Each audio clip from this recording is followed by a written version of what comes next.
I think Colombia, if Timochenko, the little FARC, would have the Nobel Prize, would be very unpopular. I will guess, especially after the no vote, that show a rejection against FARC.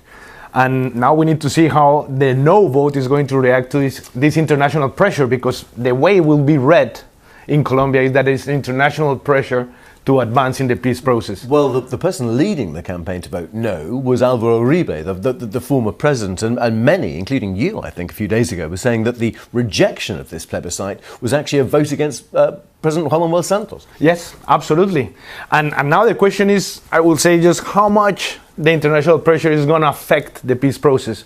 Because before, the people that were hoping for the yes vote were saying, look, all the international community is with us. But the Colombian people didn't care that the international community was in favor of the peace process, and they vote no.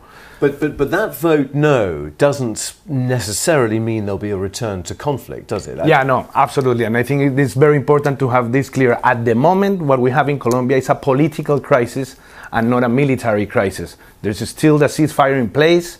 There is the political, so we have FARC on one side, and then you have all the political parties trying to sort out their dispute, and FARC is just waiting to see what is coming back to them. And what changes has Álvaro Uribe exacted or demanded to this agreement? There are quite a few, and also very important ones. So, for example, he's questioning that FARC will have the possibility to participate in politics with 5 seats each in each chamber of the Congress for 2 consecutive terms, even if they don't get the votes. Also, that the FARC leaders are not going to pay any prison sentences for the crimes if they confess under the agreement.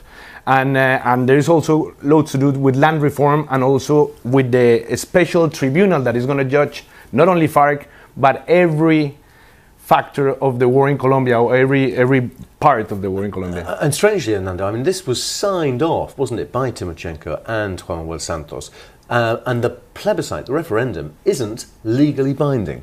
Yes, isn't legally binding, but pretty much as it was with the Brexit. But it's almost impossible to go ahead after you have a general vote rejecting that referendum. It's very difficult for the President Santos just to carry on.